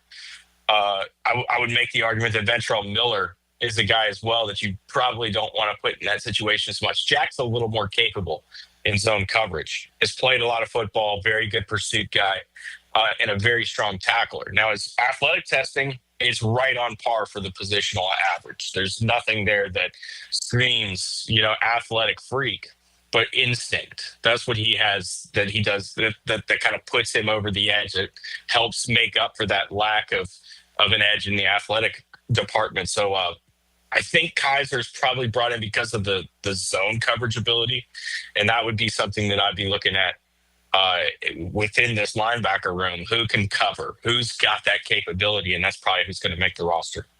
John Vogel, Final Moments, NFL draft analyst. Follow him on Twitter at DraftVogel. All right, John, as we begin to wrap up, Jalen McLeod from Auburn, 13.5 sacks in 2 years in the Southeastern Conference. McLeod, including 8 sacks last year for the Auburn Tigers. We've been looking desperately for depth behind Joshua Hines-Allen and Trayvon Walker. The Jaguars also just recently signed veteran Emmanuel Ogbah, but it looks like Jalen McLeod could potentially be one of those depth pieces at the edge position. Yeah, he's got good speed. He's a capable athlete. He's got an excellent first step burst, good upper body and play strength.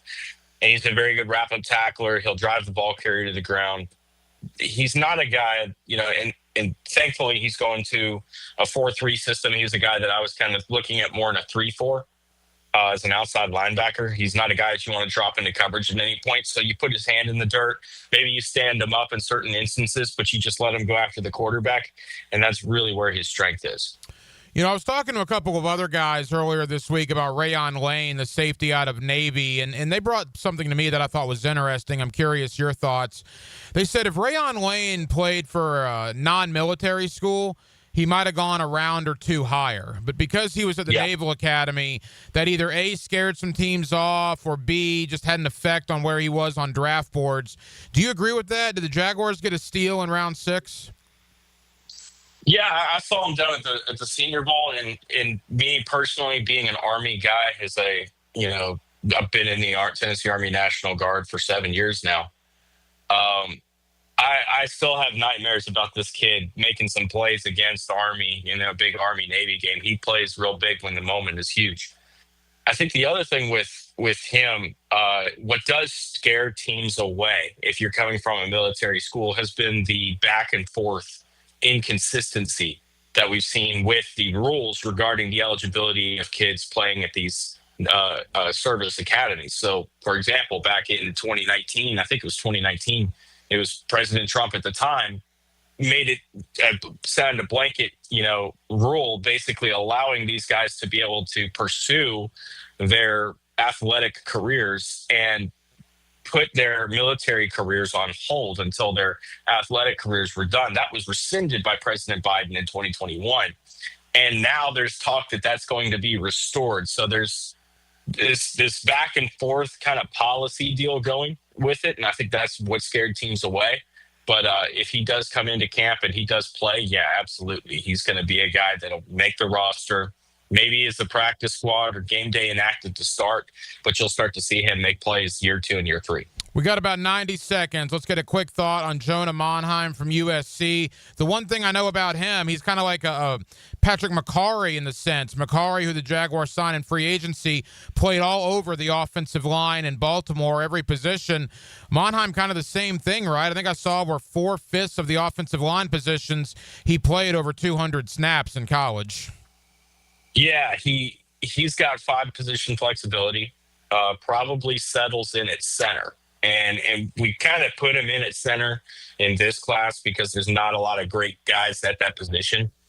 And so he was able to kind of fill that. And then with the versatility that he brings, that's invaluable to a roster in general because of the injuries that happen, the fact that most teams only go into a game with 7, maybe 8 active offensive linemen. So this is a guy that you can put in your depth that allows you to come into the game with 7 active offensive linemen and still feel good about the depth that you have because of the amount of positions that he can fill. So I think he probably makes the roster as well. It's been a very strong draft class for the Jaguars. I think I noted on Twitter, I think it's one of the top 5 out of the entire NFL. So you were very high then, obviously, on the Jaguar draft. Absolutely. Well, that's good to hear. Jaguar fans will love to hear that. Again, John Vogel, you can follow him at Draft Vogel on social media. John, I know you're busy. Thank you for the time, and really thank you for the last couple of months. We'll circle back with you very, very soon as all eyes will begin pointing on 2026. Appreciate you, my friend. Yeah, absolutely. Thank you, Ryan. The Men in Black and Team. Big-time players make big-time plays in big-time games. 1010XL. Oh, man, it feels great. Home of the Jaguars. Plumbing problems? AC not blowing? Septic tank doing whatever septic tanks do? Don't call 3 different companies and play contractor roulette. Just call Duck Rooter. We handle plumbing, septic, and air conditioning all under one roof. That's one call, one company, and one bill that won't give you a heart attack. For fast, reliable, and slightly ducky service, call 904-862-6769 or waddle over to duckduckrooter.com. When you're stuck, call the Duck. Looking for a fun-filled evening that the whole family can enjoy? Discover the thrill of indoor football, a fast-paced, action-filled sport where excitement meets family fun. Check out your hometown Sharks on Saturday, May 3rd at 7 p.m. Ask about our family 4-packs, 4 tickets, 4 $10 vouchers, and a $20 Owl's Pizza gift card, all for only $100. For tickets, go to jacksharks.com or call 904-621-0700. Go Sharks! Prosser here. The Sharks look to get back in winning form this Saturday while you enjoy a fun-filled evening. Ask about our family 4-packs, 4 tickets, 4 $10 vouchers, and a $20 Owl's Pizza gift card, all for only $100. Discover the thrill of indoor football, fast-paced, action-filled, family fun, and check out our hometown Sharks. Saturday, May 3rd, kickoff, 7 o'clock at the ViStar Memorial Arena. For tickets and the family 4-pack information, go to jacksharks.com or call 904-621-0700. That's 621-0700. Go Sharks! At IHRS, we're passionate about solving your hair loss. We're clients too. With the latest hair transplant technology, FDA-approved laser hair therapy, and PRP, we guarantee solutions for both men and women. Call now for a free consultation and receive $250 off. Hair restoration is for me, and it can be for you too. Go to hairforme.com or call 904-777-IHRS. That's 904-777-4477. Mia here. People typically start and end their day by visiting their closet. So shouldn't that space feel calm, organized, like a little moment of luxury? That's why I chose Closets by Design. They specialize in custom solutions for every lifestyle and budget. Call them this week to schedule your free in-home consultation and get 40% off plus another 15% off and free installation. Don't wait for mom to do it. Call now at 1-800-293-3744 or visit closetsbydesign.com. Don't miss the Bari Breakdown with Dr. George Bari on XL Primetime, Wednesdays around 3:20 for the latest in sports injuries. From all the big names in the game, who's MIA, who's coming back from injury. Dr. George Bari on XL Primetime, Wednesdays at 3:20. Frank Frangie here for Stanley Pools. If you're dreaming of putting in a pool this year, choosing the right company is the most important decision you'll make. I've trusted Stanley Pools to build my pool, renovate my pool, and maintain my pool. Stanley Pools has been the best in the business since 1988, and they're still family-owned. Call them today at 904-269-7277 or find them online at stanleypoolsfl.com. That's Stanley Pools, a family tradition of fine swimming pools. At Cannons of Jacksonville, they know that when you're towing anything, you gotta have products you can rely on. With over 50 years of fabrication expertise, the family at Cannons can repair or install precisely what you need to tow with confidence. Whether it's a heavy-duty hitch, trailer frame, gooseneck, tow bar, or any other towing accessory, Cannons will provide you with unmatched precision and durability. For all your towing needs, visit cannonsofjacks.com, where quality and customer satisfaction collide. Okay, sports fans, Hicken here. Let's talk skin. I and Beaches Dermatology are reminding you all to wear your sunscreen. Spring is here, and that means more time outside. Grabbing the clubs for your tea time? Bring the screen. Heading out on the boat? Bring the screen. Headed to the beach? Definitely bring the sunscreen. All in all, make sure sunscreen is included in your outdoor activities. If you have any concerns now, give Beaches Dermatology a call. I've been seeing them for years, and my skin thanks me for it. Call today online at beachesdermatology.com. You waited forever for your new fence. Then strangers show up. Subcontractors rushing the job. Sent by the company you trusted. Frustrating, right? Superior Fence and Rail promises better. Their professionally trained builders deliver quality you can trust. No subcontractors, no shortcuts. Just the superior craftsmanship your home deserves. When you're on the fence, about the fence, superiorfenceandrail.com.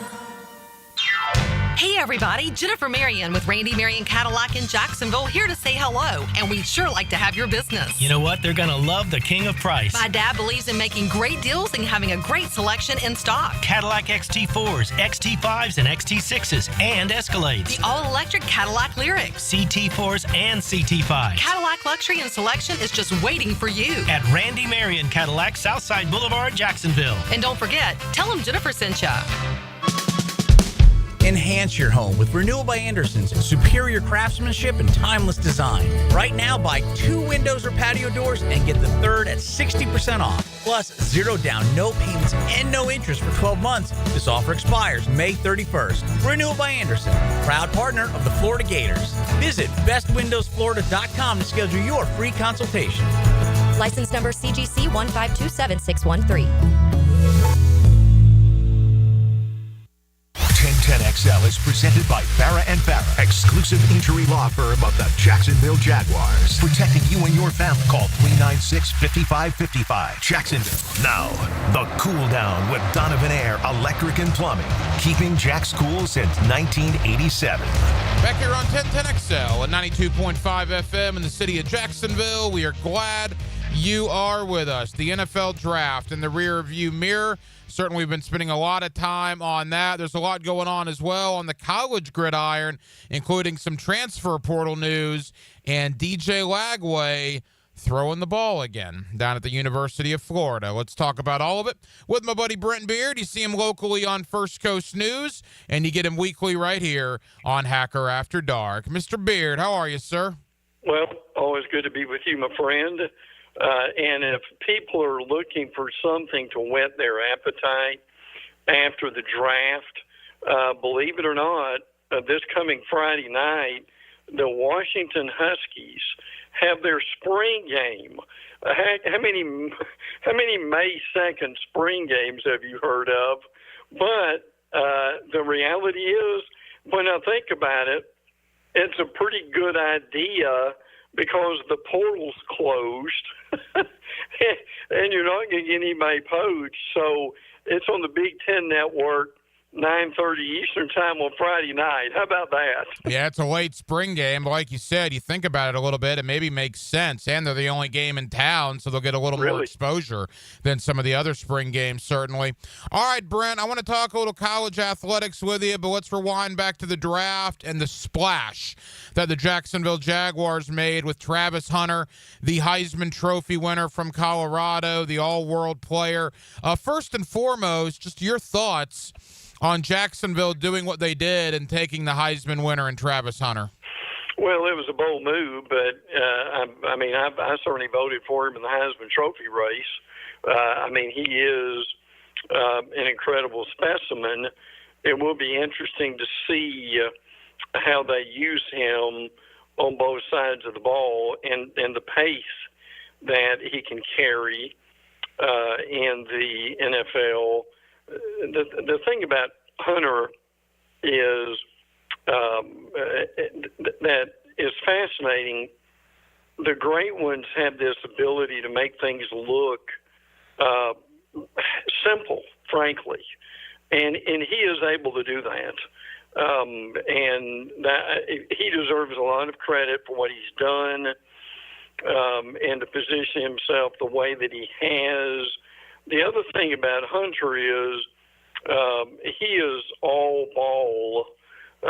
He loves football. He loves getting ready to play. Jay Glazer made one of the more interesting statements during the draft.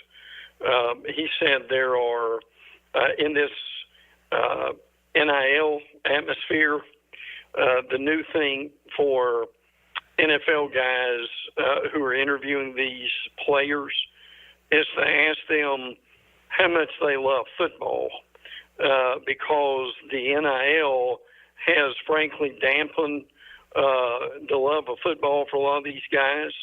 And again, NFL has all this analytics, so I'm not sure how you measure something like that, but it is important because if you love the game and you're dedicated to it, you're going to get drafted than some guys who, it's just kind of a sidelight for them. So, but safe to say, Hunter is one of those guys where he works on his craft all the time. You see Brent Beard on First Coast News. You get him weekly here on Hacker After Dark. Brent, you think back in the memory banks to college players that played on both sides of the ball. You go back to Deion, Champ Bailey, Charles Woodson a little bit. And those guys, it really didn't translate to the pros. Deion did it a little bit. Charles Woodson did it a little bit. I'm not sure if Champ Bailey ever played offense in the NFL. Right. If he did, it wasn't very much. Travis Hunter has done both in college, and he seems pretty gung-ho on doing both in the pros. Now, Woodson, Bailey, Deion, you got to go back minimum 15 years, in Deion's case, 30 years, to back when they were in their prime, when they tried it. Obviously, with sports medicine, sports science, technology, maybe it might be a little easier now. What's your thought on Hunter trying to do something that the greatest of the greats has been unable to do, and that's play essentially Iron Man football in the NFL? Yeah, if they are able to limit what he can do. He can't be on the field ever playing the NFL. There's just too much carnage that goes on in the wear and tear, and I'm not saying that doesn't happen in college football too, but I think that's one of those things where they use him in spots where he would be really valuable, and that he may take a double team off of somebody, something of that nature. So, but again, if you're going to use him, use him. He's better than a decoy. He's certainly proven that. But he will he will ease into it, and they will get a feel for that. But he is one of these guys that his body is in shape to where if anybody could do it, he actually probably could. And the idea of Travis Hunter on one side with Brian Thomas Jr. on the other with Trevor Lawrence throwing them the football has got to be having Jaguar fans salivating at the thought of that. Brent, looking at your notes, the Southeastern Conference reigns supreme again with the most draft picks in the NFL draft. I don't know what the consecutive year streak is at this point, but it's got to be pretty long where the SEC once again had the most players drafted. They've won every draft since 2007. Wow, yeah. That's how long it's been. 79 draft choices. Now, the Big Ten had 71, so you can see why this is further evidence that the Big Ten and the SEC believe they deserve more. And again, it's hard to argue with that, but I mean, it's just an unbelievable group here. I mean, Georgia 13, Texas 12, Ole Miss 8. Then you've got a slew, including Florida, that had 7. So it is an embarrassment of the riches for the SEC, but people know that's where the talent is. And I'll tell you this, that's why you've got some of these teams like the Eagles, who basically their whole defense hack is either Georgia or Alabama. And there's a reason for that, and there's a reason why they're winning. And then you look at teams like you can help me on the date here, but the Atlanta Falcons, for the first time since, it was either like 1966 or 96, actually drafted a Georgia Bulldog football player. That's a franchise that doesn't get it. Yeah, it's been a long time, and Atlanta doubled up. Not only did they get a kid from Georgia, they came back in the first and got James Pierce from Tennessee, and it cost them a first-round pick in 2026. Brent, final thought before I want to move on to Florida football. As a guy that loves college football the way you do, what did you make of the whole Shedeur Sanders saga over the weekend? Well, it was a sad situation in a lot of ways. I mean, what it tells me is if teams are reluctant to draft someone, there's a reason why. I don't think it's collusion or anything of that nature. I mean, certainly from what you hear and what you read, a lot of this was on Sanders. I mean, when he met with various teams, I mean, there are reports about him being entitled, reports about him basically ignoring some of the officials. He was late, things of that nature. So, but look, if he's going to play, you've got to have the attitude to go along with it, and that has cost him. Does he have the measurables physically, athletically in order to play? Yeah. There's no doubt that he does, but how he treats people and how he reacts to these things is going to be important. Now, we'll say this, in a little bit of comparison, Jalen Milroe does not have anywhere of the arm, frankly, an accuracy that Sanders does. But people in the NFL will tell you Milroe won them over in the interviews. So what you say and do makes a real difference with that, too. So, and obviously Mel Kiper took it to the nth degree and had to be redirected by the ESPN Game Day crew. And look, Mel deserves some credit. He got the draft to where it is today himself, but he went overboard and just made it too personal with that situation. So, but look, there are a lot of lessons to be learned from this Sanders situation in the draft, and other players really need to learn from what he went through. Couple of more for Mr. Brent Beard. All right, Brent, let's go to Gainesville. There's some news coming out of the Florida football program. I want to get to DJ Lagway in a moment, but first and foremost, the Gators have added a new defensive lineman in the transfer portal from the Big 12. Yeah, that never hurts, does it? Brendan Brett, Baylor, he's defensive tackle, 6'5", 300. He has 3 years of eligibility remaining, which is really good. I mean, the stats are minimal.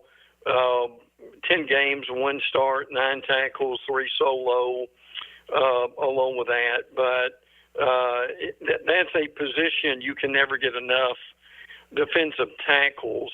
So, and by the way, the Gators have had a draft pick in the NFL every year since 1967. 7 draft picks this year, the most since 2021, so you can see the talent building at Florida. Yeah, there's no doubt about that. And there were a couple of guys that went undrafted that I thought would get picked up, but Graham Mertz goes to Houston. We saw Chimdike get drafted in the 4th round, which I thought that was pretty good by the Tennessee Titans. All right, DJ Lagway. There was a video that was released on social media earlier this week of Lagway at least throwing the ball, and for what it was just a throwing session indoors that looked pretty good. Does that put your mind at ease? Should that put Florida fans' minds at ease about Lagway and that shoulder? What did you make of the video that surfaced? Well, it was such a small sample size, but the reality is, it basically shows him throwing about maybe 20, 25 yards. Something like that. It's kind of hard to tell in these things with the depth perception, but it does bring a little bit more confidence to see him throwing. I think what people would like to see would be him on the football field instead of the indoor practice facility throwing the ball deeper down the field. I mean, look, they don't need him to throw it 70 yards. They just need him to throw it 17 and be accurate. That's the thing you're looking for. So I think the more those clips can be out there, the better it's going to be for Gator fans. Yeah, I agree. And look, we talked about this the last couple of weeks. I mean, there's quite a lot of expectation on Florida, but it all relies on DJ Lagway. I mean, if something's wrong with Lagway, the season's over before it begins. Yeah. If Lagway's healthy, Florida potentially, Brent, could be a dark horse for the college football playoff. Well, what makes it so exciting is what you saw in the spring game with the skill position players. Running for 200 yards, receiving for 200 yards, sprinting around.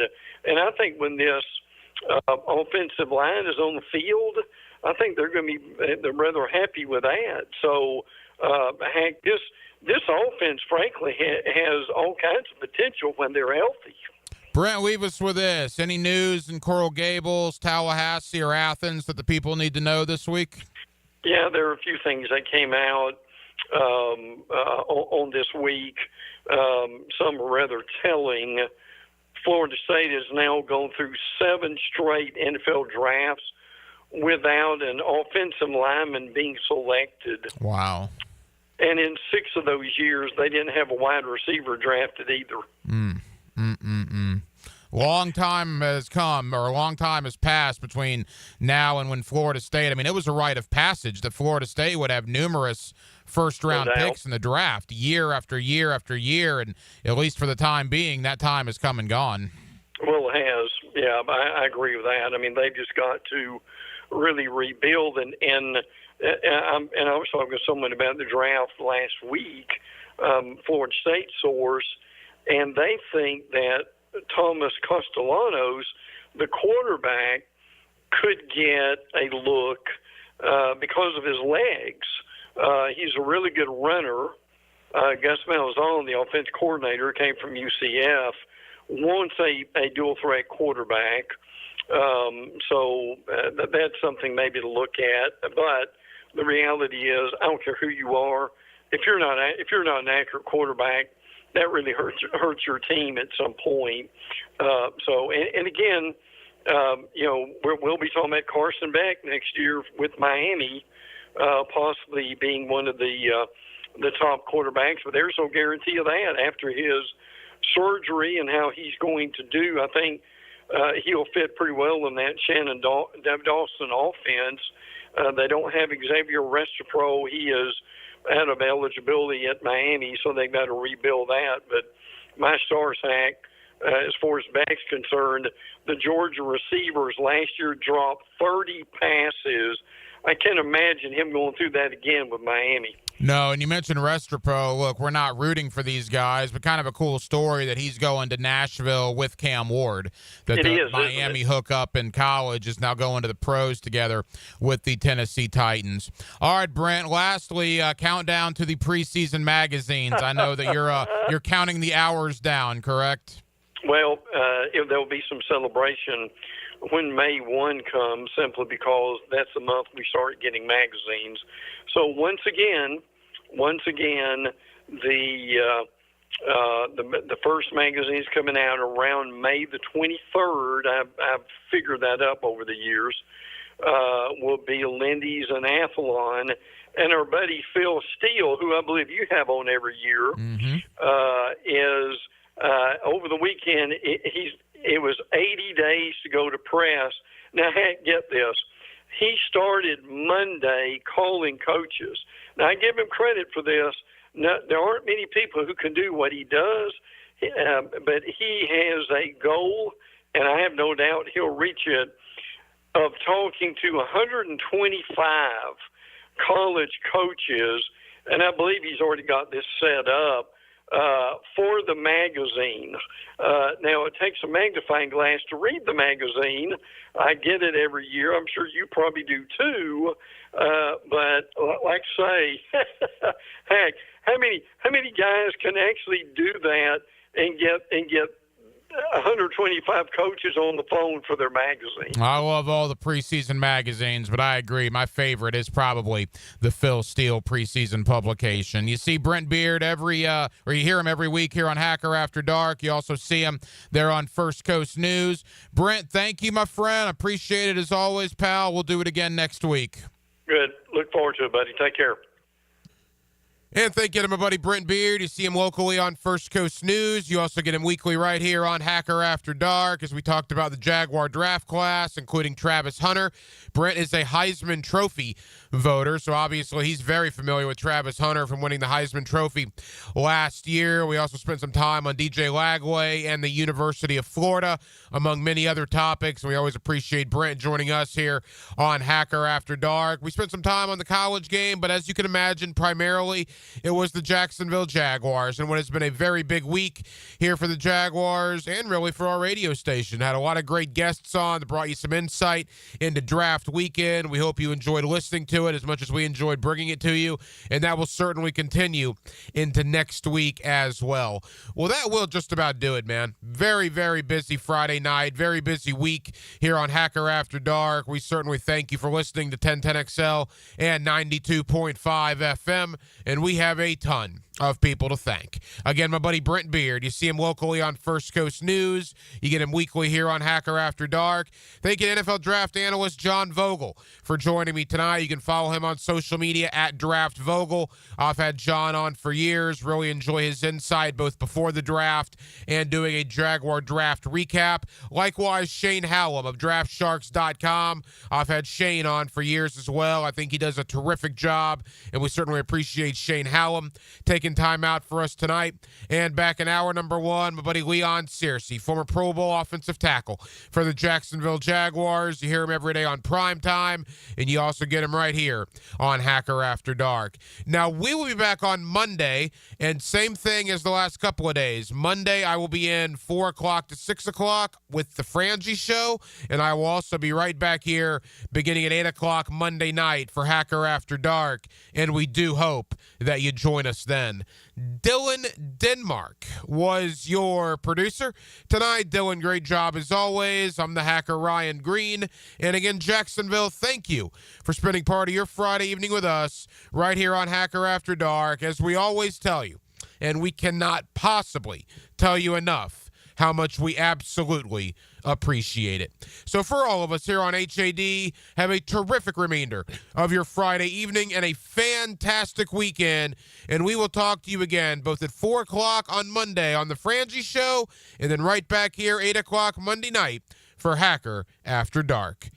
Ready to ride, guys? Driving all over Duval with sports talk made just for Jacks. Fasten your seatbelt. This is 1010XL.